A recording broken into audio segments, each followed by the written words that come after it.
লা ইউমিনু আহাদুকুম, তোমাদের কেহ পূর্ণ ইমানদার হতে পারবে না, হাত্তা কুনা হাব্বা ইলাইহি, যতক্ষণ পর্যন্ত আমি নবী মুহাম্মদ ওই ব্যক্তির নিকট দুনিয়ার সব কিছুর চাইতে অধিক প্রিয় না হই।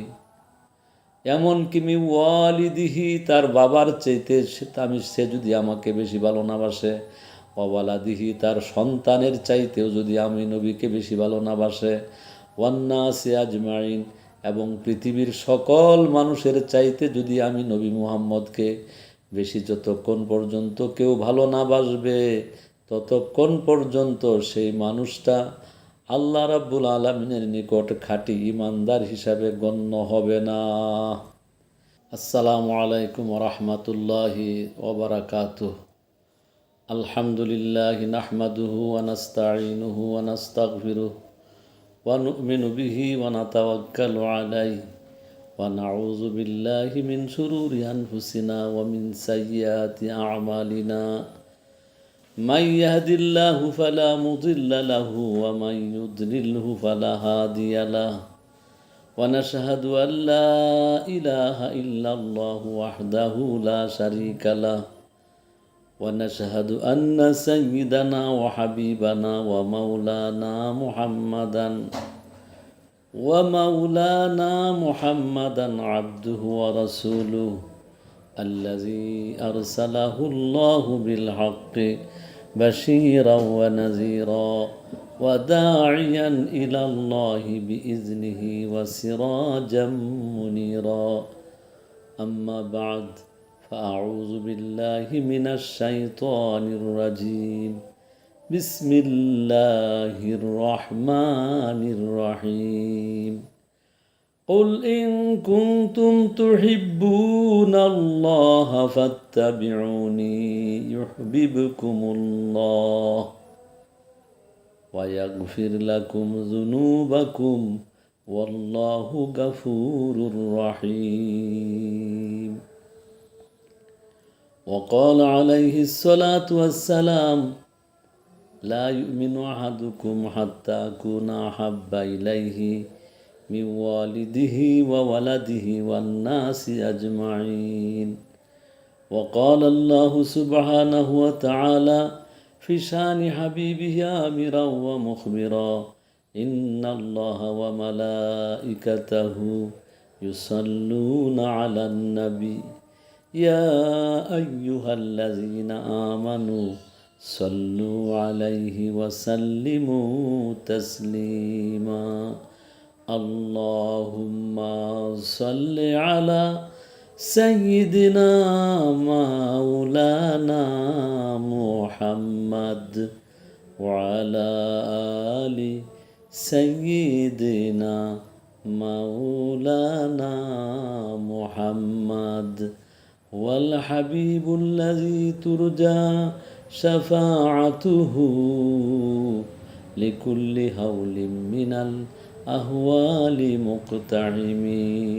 بلغ العلا بكماله كشف الدجى بجماله حسنت جميع خصاله صلوا عليه وآله. প্রিয় সাথী ও বন্ধুগণ, আমি আপনাদের খেদমতে মহাপবিত্র গ্রন্থ আল কোরআনের সূরাতুল ইমরানের 31 নং আয়াত তেলাওয়াত করেছি। এর আলোকে কিছু সংক্ষিপ্ত ব্যাখ্যা বিশ্লেষণ করতে চেষ্টা করব। মহান রাব্বুল আলামিন যদি আমাকে আপনাদেরকে তৌফিক দান করেন তাহলে সম্ভব, যেহেতু মহান রাব্বুল আলামিন এর তৌফিক ছাড়া কোনো বান্দা কিছুই করতে পারে না। তো সম্মানিত হাজরিন, এই আয়াতে কারিমার মধ্যে রাব্বুল আলামিন তিনি গোটা পৃথিবীর সমস্ত মানব জাতি, বিশেষত মুসলিম উম্মাকে টার্গেট করে তিনি একটি ঘোষণা দিয়েছেন। সেই ঘোষণাটা হলো এই: কুল ইন কুনতুম তুহিব্বুন আল্লাহ, হে রাসূল আপনি জানিয়ে দিন আপনার উম্মতকে, ইন কুনতুম তুহিব্বুন আল্লাহ, তোমরা যদি আল্লাহ রব্বুল আলামিনকে ভালোবাসতে চাও, সত্যিকার অর্থে বাস্তবেই যদি তোমরা আন্তরিকভাবে আল্লাহ রব্বুল আলামিনের ভালোবাসা অর্জন করতে চাও, তার তাকে ভালোবাসতে চাও, তার ভালোবাসার প্রিয় পাত্র হতে চাও, তাহলে তোমাদের জন্য শর্ত হলো ফাত্তাবিউনি, তোমরা সবাই আমি নবী মুহাম্মদের অনুসরণ তোমরা করবে। আর যদি তোমরা আমি নবী মুহাম্মদের অনুসরণ করো, ইউহিব্বুকুমুল্লাহ, তাহলে বিনিময় স্বরূপ রব্বুল আলামিন নিজেই তিনি তোমাদেরকে ভালোবাসতে থাকবেন। শুধুই তিনি তোমাদেরকে ভালোই বাসবেন না, ভালোবাসার উপহার হিসেবে ওয়ায়াগফির লাকুম যুনুবাকুম, তোমাদের জিন্দেগির সকল গুনাহগুলোকে তিনি ক্ষমা করে দিবেন। কেন ক্ষমা করবেন? ওয়াল্লাহু গাফুরুর রহিম, যেহেতু আল্লাহ গাফুর, অধিক ক্ষমাশীল, তিনি চির ক্ষমাশীল, তিনি ক্ষমাময়, রাহিম, তিনি চির প্রেমময়, এই কারণেই তিনি তোমাদেরকে ক্ষমা করে দিবেন। জুড়ে বলুন সুবহানাল্লাহ। তো ভাইয়েরা আমার, বন্ধুরা আমার, হযরত হাসান বসরি রাদিয়াল্লাহু তাআলা আনহু থেকে বর্ণিত, তিনি বলছেন, নবীজির যুগে একদল মানুষ তারা নিজেরা বলা বলি করতেছিল যে আমরা আল্লাহ রাব্বুল আলামিনকে ভালোবাসি। এই কথা যখন তারা বলা বলি করছে নবীজির কানে এবং মানুষের মধ্যে যখন সেই কথাটুকু ছড়িয়ে পড়ল, তখন সেই কথার জবাবের প্রেক্ষিতে আয়াতে কারিমা নাজিল হলো। অন্য রেওয়ায়েতের মধ্যে কথা এভাবে আছে, একদল খ্রিস্টান তারা বলতেছিল যে আমরা ঈসা রুহুল্লাহকে ভালোবাসি এবং তার ইবাদত করি, তাকে অনুসরণ করি। আল্লাহ রাব্বুল আলামিনের ভালোবাসা এবং তার প্রিয় পাত্র হওয়ার জন্য তার জবাবে রব্বুল আলামিন এই আয়াতে কারিমা নাজিল করলেন। এইভাবে তাফসিরের কিতাবের ভিতরে অনেকগুলো রেওয়ায়াত এসেছে। সবগুলোর সার মর্ম হলো যে মানুষ তাদের নিজস্ব ধ্যান ধারণা অনুসারে এক একজন আল্লাহকে পাওয়ার আশায় এক এক বিষয়ে তারা পন্থা তারা অবলম্বন করেছিলেন। তো রব্বুল আলামিন, আল্লাহ রাব্বুল আলামিনকে পাওয়ার, তার সন্তুষ্টি অর্জন করার এবং আল্লাহ পরকালীন মুক্তি এবং নাজাতের এবং মাগফিরাতের যত রাস্তা আছে সকল রাস্তাগুলোকে তিনি বন্ধ করে দিয়ে শুধুমাত্র পিয়ারা নবী হযরত রাসূল করিম সাল্লাল্লাহু আলাইহি ওয়াসাল্লামের রাস্তাটুকুই তিনি শুধু বাকি রাখলেন। যেহেতু তিনি হলেন খাতামুন নাবিয়িন, সর্বশেষ নবী, সর্বশেষ রাসূল, প্রিয় রাসূল সাল্লাল্লাহু আলাইহি ওয়াসাল্লামের অনুসরণ ছাড়া পৃথিবীর কোনো মানুষের মুক্তির আর দ্বিতীয় কোনো পথ নেই। প্রিয় বন্ধুগণ, এই প্রসঙ্গে বিশ্বনবী সাল্লাল্লাহু আলাইহি ওয়াসাল্লাম তার একটি হাদিসের মধ্যে উল্লেখ করেছেন, সেটা আরও অত্যন্ত কঠিন। তিনি এইভাবে বলছেন, লাউ কানা মূসা হাইয়ান মা ওয়াসিআহু ইল্লা ইত্তিবাই। হযরত মূসা আলাইহিস সালাম, মূসা কালিমুল্লাহ আলাইহিস সালাম, ওনার মতো জবরদস্ত উলুল আজম নবীও যদি আমার এই নবুয়তের প্রাককালে, নবুয়তের পিরিয়ডে যদি তিনি বেঁচে থাকতেন, জীবিত থাকতেন, তাহলে তার পক্ষেও আমি নবী মুহাম্মদ সাল্লাল্লাহু আলাইহি ওয়াসাল্লামের অনুসরণ না করলে তারও কোনো গতি ছিল না, তার জন্য ফরজ হইতো আমি নবীর অনুসরণ করা। তো প্রিয় সাথী ও বন্ধুগণ, রাব্বুল আলামিন এই আয়াতে কারিমার মধ্যে কতগুলো জিনিসকে উল্লেখ করেছেন। বিশেষ করে উজুবু মাহাব্বাতিল্লাহ, আল্লাহ রাব্বুল আলামিনকে ভালোবাসা এটা বান্দার জন্য ফরজ। আল্লাহকে মহব্বত করা পৃথিবীর প্রতিটি প্রাণী, ব্যক্তি, মানুষের জন্য একান্তই ফরজ হলো এই আয়াতের ইঙ্গিত করে। ও আলামাতিহা, আরেকটা হলো আল্লাহ পাকের ভালোবাসার লক্ষণ এবং প্রতীক হলো নবীজিকে ভালোবাসা। ওয়া নাতিজাতাহা, এবং আল্লাহকে ভালোবাসলে এবং তার নবীর অনুসরণ করলে তার কি পরিণতি হবে, তার শেষ রেজাল্ট কি হবে। ওয়া সামারাতিহা, তার কি ফলাফল হবে। এই চারটা বিষয় বা কয়েকটি বিষয় সম্পর্কে এই আয়াতের মধ্যে রব্বুল আলামিন ইন্ডিকেট করেছেন।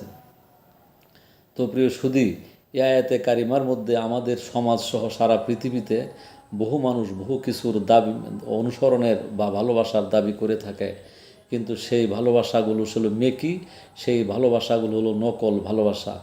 এই প্রসঙ্গে এখন আমরা আলোচনা করতে চাই।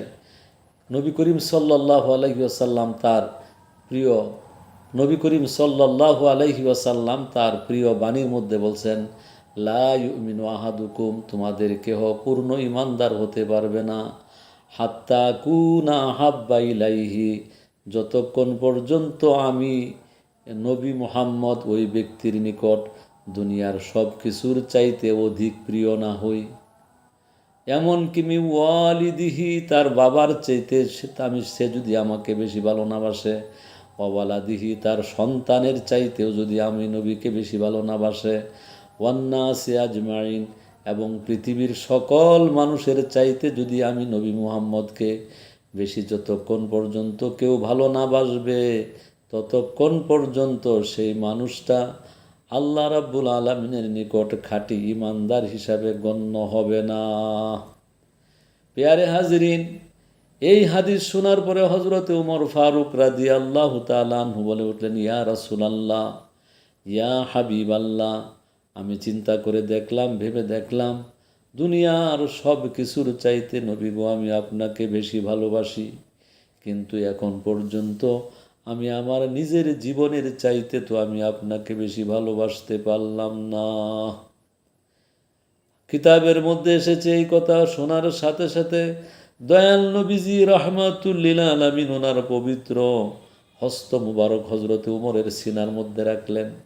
সিনার মধ্যে রাখার সাথে সাথে হজরতে উমরের ইমানের অবশিষ্ট অংশ যতটুকু গ্যাপ ছিল, খালি ছিল, এটুকু পুরা হয়ে গেছে। সাথে সাথে হজরত উমর রাদিয়াল্লাহু আনহু বলে উঠলেন, ইয়া রাসূলুল্লাহ, ইয়া হাবিবাল্লাহ, এই মুহূর্তে আমি আমার নিজের জীবন, আমার প্রাণ, এর চাইতেও আমি আপনাকে বেশি ভালোবাসি। সাথে সাথে হজরতে রাসূল করিম সাল্লাল্লাহু আলাইহি ওয়াসাল্লাম বলে উঠলেন, ও হে উমর, আল আন, এখন তোমার ঈমান পরিপূর্ণ হয়ে গেছে। ভাইয়েরা আমার, বন্ধুরা আমার, এই প্রসঙ্গে আরেকটি ঘটনা হলো হজরতে সাওবান রাদিয়াল্লাহু তাআলা আনহু, নবীর অতি প্রিয় একজন সাহাবী ছিলেন, নিরীহ সাহাবী ছিলেন। হজরতে সাওবান রাদিয়াল্লাহু তাআলা আনহু একদিন নবীজির দরবারে এসে অঝোরভাবে তিনি চোখের পানি ঝরিয়ে ঝরিয়ে কাঁদতে লাগলেন। নবীজির সামনে তার প্রিয় সাহাবীর কান্না দেখে দয়াল নবীজির সহ্য হলো না, জিজ্ঞেস করলেন, ও আমার সাওবান, তুমি কেন কাঁদছ? সাওবান এই কথা শোনার সাথে সাথে তার কান্নার মাত্রা আরও বেড়ে যায়। কান্না একটু থামিয়ে হজরতে সাওবান বললেন, ইয়া রাসূলুল্লাহ, ইয়া হাবিবাল্লাহ, মাঝে মধ্যে আমি যখন আমার বাড়িতে থাকি, আমি মাঝে মধ্যে রাত্রিবেলা আমার ঘুম ভেঙে যায় আপনার কথা মনে হলে, আমি ছটফট করতে থাকি, আমি হৃদয়ে অস্থিরতা অনুভব করি। দৌড়ায় এসে আমি আপনার মসজিদের আঙ্গিনায় আপনার হুজরার আশেপাশে ঘুরতে থাকি। কখন আপনি ঘর থেকে বের হবেন, আপনারা চেহারায় আনোয়ার দেখে আমার তপ্ত হৃদয়টাকে আমি শীতল করব। ইয়া রাসূলুল্লাহ, তারপরে যখন আপনি ফজরের আজান হওয়ার পরে যখন আপনি বেরিয়ে আসেন, আপনার চেহারায় আনোয়ার দেখলে আমার হৃদয়টা শীতল হয়ে যায়, আমার আত্মাটা, অন্তরটা ভরে যায়, তখন আমার সকল অশান্তি দূরীভূত হয়। আজ এই মুহূর্তে হঠাৎ করে ইয়া রাসূলুল্লাহ, আমার মধ্যে একটি নতুন চিন্তা উদ্রেক হয়েছে, আমার মনে জেগেছে, যদি জান্নাতে যাবার পরে, হিসাব নিকাশের পরে, আপনি তো আপনার জান্নাতে যাবেন, আমরা আমাদের জান্নাতে যাব, আপনি থাকবেন জান্নাতের সর্বোচ্চ উঁচু মাকামে, আমরা তো সেই পর্যায়ে যাব না, হয়তো অন্য একটা জান্নাতে আমি থাকব। ইয়া রাসূলুল্লাহ, ইয়া হাবিবাল্লাহ, সেই জান্নাতে যাওয়ার পরে নবী গো, যদি আপনার সাথে আমার জান্নাতে আসা যাওয়া, সাক্ষাৎ, দর্শনটা যদি বন্ধ হয়ে যায় নবী, আমি সেই জান্নাতে আমি কেমন করে সময় কাটাবো? ইয়া রাসূলুল্লাহ, ইয়া হাবিবাল্লাহ, সেই জান্নাতে আমার থাকাটা তো অত্যন্ত কঠিন হয়ে যাবে। এই কথা শোনার সাথে সাথে দয়াল নবীজি হজরতে সাওবানকে আশ্বাস দিয়ে বলেন, ও সাওবান, তুমি চিন্তা করবে না, ইন্নাকা মা মান আহবাবতা, দুনিয়াতে তুমি যাকে ভালোবাসো, তুমি দুনিয়াতে যাকে অন্তর দিয়ে হৃদয়ে দিয়ে যাকে ভালোবাসো, যাকে তুমি হৃদয়ে তুমি স্থান দিয়েছ, হিসাব নিকাশের পরে তুমিও জান্নাতে তারই সাথে থাকবে। এর অর্থ হলো জান্নাতে যাওয়ার পরে আমার সাথে তোমার রিলেশান এবং কানেকশান এবং সাক্ষাৎ কখনো বন্ধ হবে না। তো সম্মানিত হাজিরিন, হজরত সাহাবায়ে কেরাম প্রিয় নবীজিকে এইভাবে ভালোবেসেছিলেন। আমরা এই পর্যায়ে হজরত তালহা রাদিয়াল্লাহু তাআলা আনহুর একটি ঘটনা স্মরণ করতে পারি। হজরতে তালহা রাদিয়াল্লাহু তাআলা আনহু নবীজিকে কেমন করে ভালোবাসতেন। উহুদের যুদ্ধ যেদিন সংগঠিত হয়, চতুর্দিকে বৃষ্টির মতো ঝাঁকে ঝাঁকে তীর আসতেছিল, আঘাত আসতেছিল। হজরতে তালহা রাদিয়াল্লাহু তাআলা আনহু একবার ডানে যান, ডানের তীরটা ফিরান, আবার নবীজির বাম দিকে যান, সামনে যান, পিছনে যান। এমনি করে যখন চলাফেরা করতেছেন, উড়ন্ত তীরগুলো, ছুটন্ত তীরগুলোকে, নবীজির দিকে ধেয়ে আসা তীরগুলোকে তিনি হাতের মাধ্যমে, বুকের মাধ্যমে, নানান শরীরের বিভিন্ন অংশ পেতে পেতে যখন তিনি প্রতিরোধ করতে লাগলেন। যুদ্ধ যখন শেষ হয়ে যায়, তখন দেখা গেল হজরতে তালহা রাদিয়াল্লাহু তাআলা আনহুর শরীরে আপনার ৮০টা জখম হয়ে গেছে। প্রিয় নবী করিম সাল্লাল্লাহু আলাইহি ওয়াসাল্লামকে ভালোবেসে বহু সাহাবী নিজেদের জীবন বিলিয়ে দিয়ে তারা শাহাদতের মর্যাদা অর্জন করেছেন। কিন্তু হজরতে তালহা রাদিয়াল্লাহু তাআলা আনহু তিনি শহীদ হন নাই। তিনি এইভাবে নিজের জীবনকে উৎসর্গ করার কারণে দয়াল নবীজি তাকে উপাধি দিলেন শাহিদুন ইয়ামশি আলা ওয়াজহিল আরদ। আমার তালহা হলো জিন্দা শহীদ, এমন শহীদ যে শহীদ হওয়া সত্ত্বেও সে জীবন্ত শহীদ, সে জমিনে চলাফেরা করতে পারে। তো মুহতারাম হাজরিন, বহু সাহাবী নিজের বুক পেতে নিজের সন্তানকে হারিয়েছেন, নিজের বাবাকে হারিয়েছেন, মাকে হারিয়েছেন, সন্তান ভাইকে হারিয়েছেন, স্ত্রীকে পুত্রকে সব হারিয়েছেন। সব হারানোর বেদনা সবাই সইতে পেরেছেন, কিন্তু আল্লাহর নবীর ভালোবাসা তাদের হৃদয় থেকে কখনো ছুটে নাই। উহুদের ময়দান যেদিন সংগঠিত হয়, হঠাৎ করে এক মহিলার কাছে সংবাদ এলো, এমন একটা গুজব ছড়িয়ে গেছে, নবী শাহাদত বরণ নবীজি ইন্তেকাল করেছেন। মদিনায় যখন সেই সংবাদ ছড়িয়ে যায়, সাধারণ মুসলমানরা তারা পাগল পারা হয়ে অস্থির হয়ে উঠলেন। একটা মহিলা ছুটে আসতে লাগলো, পাগল পারা হয়ে উহুদের ময়দানের দিকে ছুটতে লাগলো। কতক্ষণ আসার পরে তাকে খবর দেওয়া হলো যে, ও মহিলা, তুমি কোথায় যাও, তোমার স্বামী মারা গেছে। সে সেদিকে না শুনে বলে, আমার সেটা শোনার দরকার নেই, আমার নবীর খবর কি। তারপরে কতক্ষণ যাবার পরে সংবাদ আসলো, তোমার ভাই মারা গেছে। কয়ে, সেটাও আমার শোনার দরকার নাই, নবীর সংবাদ আমি জানতে চাই। কতক্ষণ পরে খবর আসলো তার তোমার ছেলে মারা গেছে। সে বলল যে এটাও তো আমার শোনার দরকার নাই। এরপরে খবর আসলো যে তার বাবাও মারা গেছে। এইভাবে অনেক আপনজন মারা যাওয়ার পরে সেই মহিলা সেদিকে ভ্রুক্ষেপ করে নাই, কিন্তু পাগল পারা হয়ে উহুদের ময়দানে যখন ছুটতে লাগলো, ছুটতে ছুটতে ছুটতে ছুটতে ভিড়ের মাঝে দয়াল নবীজির সান্নিধ্যে যখন ভিড় ঠেলে যখন এগিয়ে গেলেন, এগিয়ে যেয়ে দয়াল নবীজির চেহারায় আনোয়ার দেখার পরে তিনি বলতে লাগলেন, কুল্লু মুসিবাতিন বাদাকা ইয়া রাসূলুল্লাহি কালিল। ও গো আল্লাহর নবী, আমার উপরে যত মুসিবত এসেছে, আপনি যেহেতু বেঁচে আছেন, সুস্থ আছেন, স্বাভাবিক আছেন, আপনার চেহারায় আনোয়ার আমি দেখতে পেয়েছি, এবার আমার আর কোনো টেনশন রইল না। তো সম্মানিত হাজিরিন, সাহাবায়ে কেরাম এইভাবে নিজেদের জীবন দিয়ে, তারপরে তাবিইনে কেরাম, আউলিয়ায়ে কেরাম, আজও পর্যন্ত আশেকে রাসূল যারা পৃথিবীর বিভিন্ন প্রান্তে প্রান্তে ছড়িয়ে আছে, কিয়ামত পর্যন্ত দয়াল নবীজির আশিকিন, মুহিব্বিন এবং নবীর পতাকার, নবীর কালেমার সৈনিক এবং নবীজির সৈনিক যারা, তারা এখন পর্যন্ত বেঁচে আছে। কিয়ামত পর্যন্ত আল্লাহর নবীর একদল আশিক এইভাবে বেঁচে থাকবে। তারা জীবন দিয়ে নবীজির ইজ্জত, নবীজির শান, নবীজির মান এবং নবীজির মর্যাদা রক্ষা করার জন্য তাদের নিজের জীবনকে বিলিয়ে দেওয়ার জন্য তৈরি থাকবে। আর এরাই হবে খাঁটি ইমানদার এবং খাঁটি মুমেন। তো আল্লাহ রাব্বুল আলামিন এই আয়াতে কারিমা যে ইঙ্গিত দিয়েছেন যে আমরা যেন হৃদয়ের ভালোবাসার সাথে সাথে আমরা বাস্তব জীবনে নবীজির ফরজ, ওয়াজিব, সুন্নত, মুস্তাহাব এবং নবীজির দিনের যত দিক ও বিভাগ আছে সবগুলো যেন আমরা হেফাজত করার জন্য সচেষ্ট থাকি এবং আঁকড়িয়ে ধরে থাকি। আল্লাহ জাল্লা শানুহু আমাদের সবাইকে, যারা শুনলেন এবং যারা দেখলেন, যারা শুনছেন এবং দেখছেন এবং যারা ভবিষ্যতেও শুনবেন দেখবেন, রব্বুল আলামিন সবাইকে যেন এই আলোচনা থেকে উপকৃত হওয়ার তৌফিক দান করুন। ওয়া আখিরু দাওয়ানা আনিল হামদুলিল্লাহি রাব্বিল আলামিন। আসসালামু আলাইকুম রহমতুল্লাহি ওয়া বারাকাতুহু।